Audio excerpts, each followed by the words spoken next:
Yo, yo, yo, what is up, everybody? Chris here from Fake Sports News, Access Rotation, however the flip you know me on these interwebs. And today I'm going to be bringing you guys a quick recap of what happened over the past weekend during CDL Minor 1, the first minor of the CDL's history. So yeah, without further ado, let's get right into it.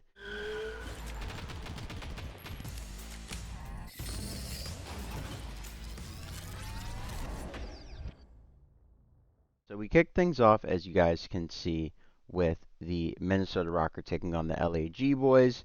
You guys know on my side of things, I thought it would be a 3-2 in favor of the Gorillas Mate boys. I thought that their 1-4 woe, their 0-4 woes would be no more, but instead they move on to 0-5. I did take some notes on this series, so I just want to get into that real quick. So the first thing I said was Lynn's hard carry map 1, debut of Hacienda, first map, double neg map 2 for P-Dog. Yeah, so that's rough. Map 2 was clinical for LAG. Rokkr clapped them Yeeks map 3. The ice is back, so you guys can see from the highlight here. And Rokkr won the reset, which was interesting in this map 4. Geo was 28-19, Kismet was 18-30, so that was a difference maker there. Protocol map 5, that was the map 4. Hacienda S&D map 5, Masterclass from Rokkr, and LAG Disaster Class were my notes, so yeah. Interesting series. Faze versus Heretics, took some notes on this one. Map 1 red card, Real, Rancor Lucky, and Metals, Ran Cheeks, Vicious Work, that was my literal note. Map 2, Vault, Simp, Ace, Abizi went crazy. I'm not even going to read that last part. Map 3, Vault, Faze, defensive back-to-back stand. Right, Faze got a crazy back-to-back defense clutch in both rounds on Vault, so that was a great round, great showing from them. And then map 4, Faze belt to ass finally. Yeah, so that's what I was feeling during this series.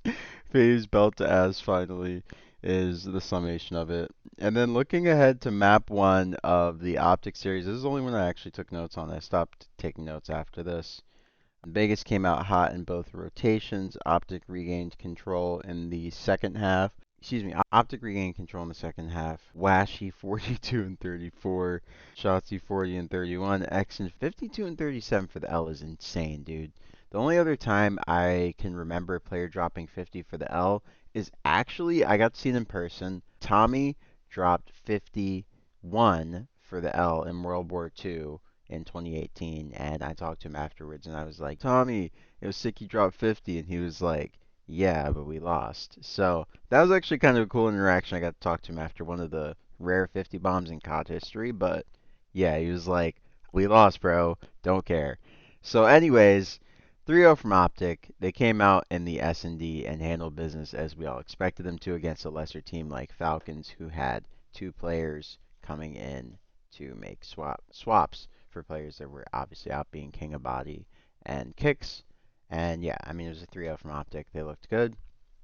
Carry that momentum the rest of the weekend as I expected, but more on that in a minute. And yeah, Sid maintains his manhood. God, good lord. 3-0 from the Cloud9 boys. I mean, they just pantsed them. They pantsed Surge. Didn't make it look pretty. Didn't allow it to look pretty. And not really a lot to say. I mean, a 3-0 is a 3-0. We had back-to-back 3-0s to finish Friday. So then we kick things off on Saturday with with round 2. There's no winners or losers. It's single limb. So we of course had Toronto Ultra, who were coming off of a bye, taking on a hot Minnesota Rokkr, it must be said. And honestly, I didn't take notes on this one. I just watched it, and it was sick. So yeah, we had a map 1 banger, 250 to 240 in favor of the Toronto Ultra boys. Ultra evened it up 6-1 on the protocol to go up 2-0 in the series. We all thought Rokkr was chalked here, but then Rokkr on the vault control, they iced up. All the ice is in the fridge still, and they won it 3-2. Then they come back on Hasi, put belt to ass, ladies and gentlemen. 250 to 165. Let's look at that one actually. So looking at it, everybody but Beans is the only one who put up a good fight on the Ultra side, you know? Everybody Beans is getting clapped on the Ultra side, and then everybody on the Rokkr side, they were just turned up, bro. They were ready to force the Game 5 Hasi, where they took it 6-0. 20-3. And Beans and Insight were the only men on the Toronto side who put up a holy 12-6 is crazy, bro. Yeah, I mean, he dropped one on him. So yeah, that is indeed how Stella got her groove back, or how the Minnesota Rokkr toppled the Toronto Ultra to become the best purple team in the world as it stands. Moving on to our next series, the battle for the supremacy of the Green Boys. The Green Wall stood tall, as you guys know, I thought, after all. Yeah, so let's look at this one. Optic 250 to 239. I'm sorry, Boston 250 to 239 over Optic in the map 1. Let's look at the map 1. So it was really a Purge Snoopy masterclass on Hasi at the end. Wake dropped a big stinker, giga stinker, bro. And the SMGs, I mean, they just turned up. They turned up. So Dashy's 35 and 25, Hook 28 and 22, but Shotzi and Kenny had a bit of a rough map, and that's how Boston got it done. The map 2 went down to around 11. It was a Purge Snoopy masterclass again from the Boston Breach side, but Dashy Kenny was too much for them, and the AR duo on the side of Optic, they got it done in the round 11 on Hasi. So after the back-to-back Hasis, we had a nice little protocol sandwich. And honestly, the Boston Breach, they came out and they smoked Optic on the protocol control. It wasn't even close. Like, they were frying them. Like, absolutely Kentucky frying them. I mean, you see Dashy was neg 10, Kenny's neg 4, Shotzi's neg 5. And Cammy, Wake, and Snoop were just cooking. So looking at the map 4, Optic, of course, got their get back. Dashy dropped a bomb 32 and 20. And yeah, they pushed it to a game 5, where they ended up coasting to a 6-4 victory behind a strong performance from who else but Kenny. Kylo Ken went dark side on him. He went Sith mode on him, and he executed Order 66, it must be said. Look at Boston. They were shooting. Purge and Snoop, they had, 19 between them, 30 between Purge, Snoop, and Awake, but not enough to get the win. So yeah, Optic, they looked good here. I mean, they had considerably less kills, but they got it done, right? So team play beats Slang and S&D a lot, but I mean, damn, 25 to like 34, whatever that is insane. So yeah, Optic looks really good. I mean, efficient S&D, it must be said here. Yeah, I mean, what else can be said, right? Like 34 to, I guess, what is that, 25 or so? Yeah, 34 to 25. I mean, 9 kill differential and a 2-round win. That's very efficient S&D play. So yeah, getting into our next series, we of course had the Carolina Royal Ravens taking on Cloud9 New York. You guys know I thought this one would be a 3-1 in favor of the Carolina Royal Ravens. You guys know I was a big-time believer in the Carolina Royal Ravens this weekend, apart from the grand finals. I did not think they would get there. But looking at this series, C9 made it very tippable. Map 1, of course, they took on Hacienda behind strong performances from Attach and Kremp. Actually dropped the same scoreline. So 25 and 21 was the golden bullet there. Killed the wolf. So looking at map 2, the Ravens got their get back. Ravens are a pretty strong S&D team. I mean, TJ's just been putting his foot in all the dishes that they've been making on these S&D maps. And, you know, compliments to the chef. People have been loving the cooking. So, yeah, I mean, TJ masterclass on Hasi. Yeah, if you watch it, you know TJ was just cooking. He's been cooking all year in S&D. I mean, TJ's just had it. He's just had it. Like, he's having a year, and no one can really trade him, it must be said. Vault Control, of course, the Carolina Royal Ravens got their get back here behind a 40 bomb from Fat Bob. Dropped a 40 bomb. This is unreal. I don't know what year it is. Bro's throwing it back to 2018. Like, this is bringing me back to the World War II Tej days. Bro was a problem back then. Maybe I should watch some World War II content, just so you guys can get an idea of how nasty Tej was on the Rise days. Of course, playing with who else but Slasher. So, yeah. Looking at map 4, we, of course, had a C9 resurgence. Honestly, this was where Sib really turned things around for the first time, really, this season that we've seen. He's been having a rough season, it must be said. But this map, he really got it back. He got it back. I mean, he looked good. Definitely didn't have like a positive or an even scoreline, but he was involved in the engagements and he felt like he was way more impactful on the map in a positive sense. Everybody else across the board from C9, of course, did their thing. Attach, of course, was the kill leader. Much to the surprise of no one, he's been really their best player. And yeah, great series from them. Then we get into the map 5. We had a Vault round 11. Another round 11 on the weekend. We had so many round 11s in this tournament. It was actually insane.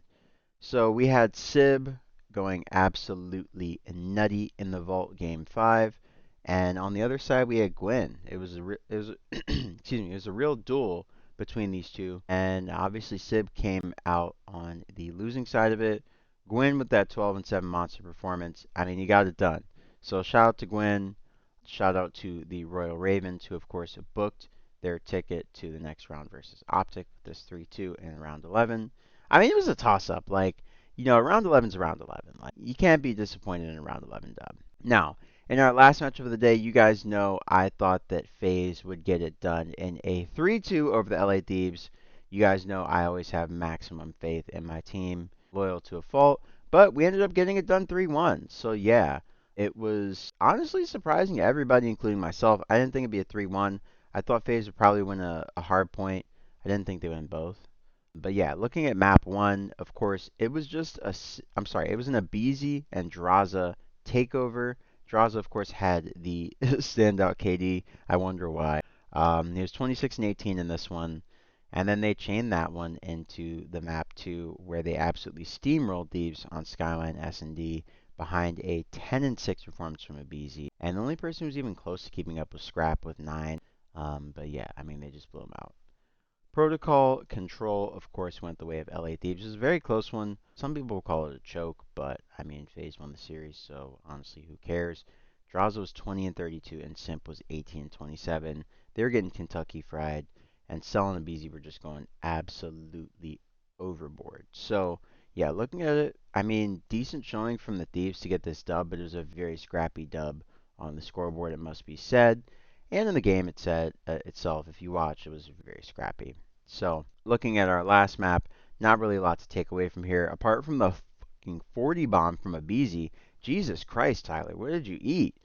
Yeah, so everybody on FaZe went positive, and then on the LA Thieves side, only Ghosty and Hydra went marginally positive in the case of Hydra, and even in the case of Ghosty. So, yeah, rough showing from the Thieves. Online is online. I mean, we'll see how it goes on LAN. But I wasn't really expecting this Thieves quote unquote super team to ever have a stinker like this online or on LAN. So this was kind of a shock. But it happens, it's COD. So as a FaZe fan, obviously I'm very happy with this performance. FaZe came out and played as they should, and they went 4-0 in this entire tournament. So I'm very happy. But I don't know how much I really rate this performance as like a real rep, right? Like, let's not say that this is going to be something that's likely to happen again. But great showing from my boys. Happy we got the dub and definitely celebrated it like it was a consistent thing. So looking at our next series, we of course had Atlanta FaZe taking on the Minnesota Rokkr to kick things off on Sunday. You guys know, based on what you can see on the screen, I thought it would be the Toronto Ultra, but it ended up being the Minnesota Rokkr because, as a wise man who once played for Minnesota once said, it is indeed never chalked, ladies and gentlemen. Let's get into it. So looking at the protocol map 1, we had a masterclass from who else but Mr. Draws himself, the CEO. He dropped 28, not really a masterclass, I'm trolling, but he had the best performance on FaZe in terms of like overall kills and just having a positive KD. So Draws was the kill leader there. And yeah, on the Minnesota Rokkr side, pretty even effort from everybody. Close map, they just fell short. Map 2, Vault S&D. This was honestly kind of a weird one. It felt like FaZe could have won it, but they just kind of played a little bit trolly towards the end, especially when Abizi like solo child to get a first blood. Kind of a weird play out of him. I get it. He was 1-9 or 1-8, but yeah, I mean, it's just kind of weird to like peek out A bomb, go for that ego child like in pool when you don't know how many people are outside of pool and it's like a low angle. But anyways, yeah, so Rokkr, they played it how they should. They played very smart and they played like the Rokkr of the season and they handled business as they should. They're a very dangerous team and you can't underestimate them, right? So that's what FaZe did and they paid for it. So looking at map 3, we of course had a vault control that went the way of the Minnesota Rokkr. Very close one. FaZe almost did it. They almost brought it back. But, I mean, when you have a guy going 26 and 31 like Draws and 28 and 35 like Simp did, you're going to struggle. So, Great showing from the Rokkr. They had a cohesive, great team performance in this map, and that is what made the difference. Then getting into map 4, Faze just rebounded. This is a pretty dominant performance on the red card all the way up until the end. Even though the scoreline doesn't show it, Rokkr was just kind of hobbling to the finish line to finish this one up, and Faze was pretty clearly trying to send us to a game 5 where we all thought that they would handle business. And indeed handle business they did on the protocol map 5.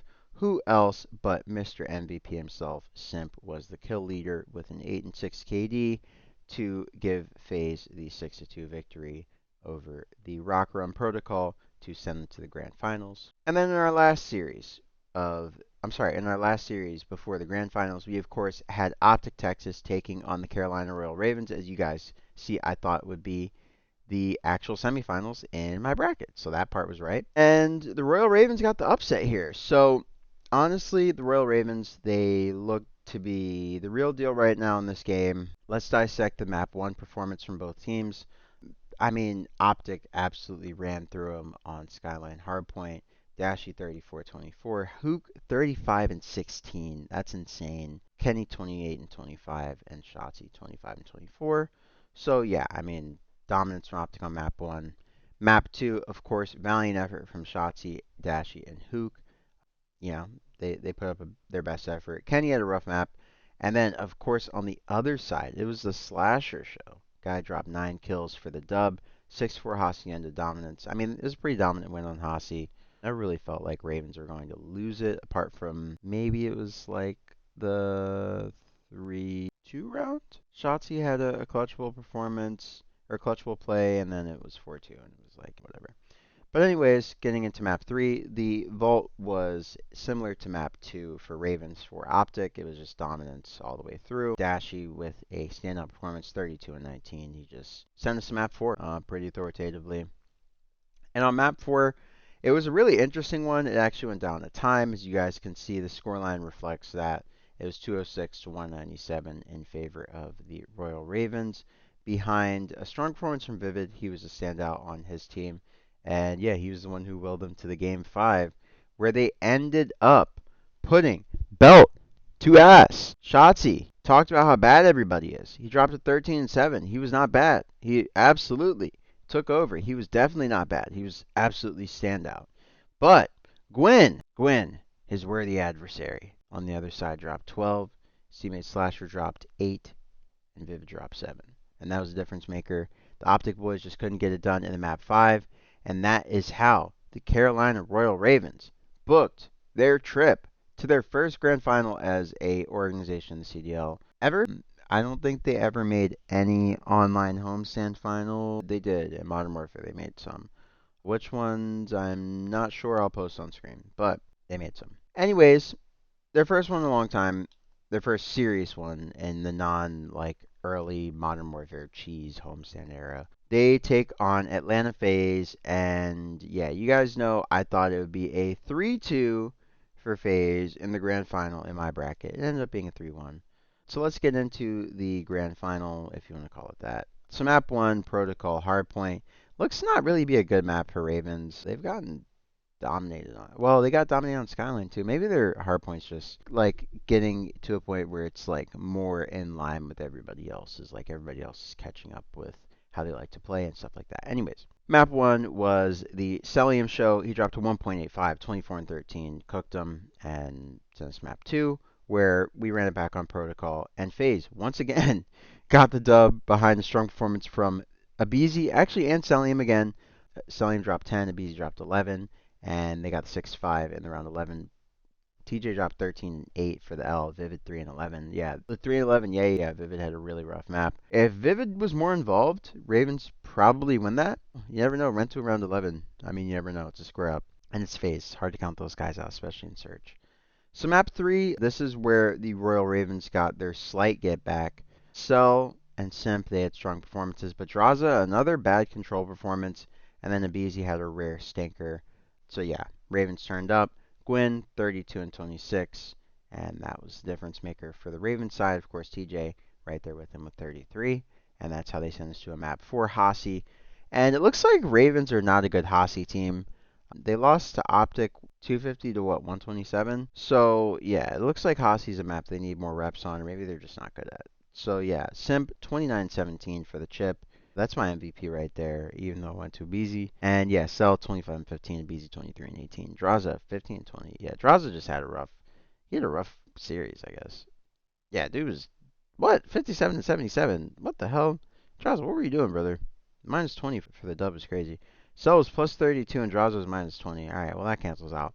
Anyways, so that's how Faze won a chip. That's how my bracket actually ended up not doing that bad.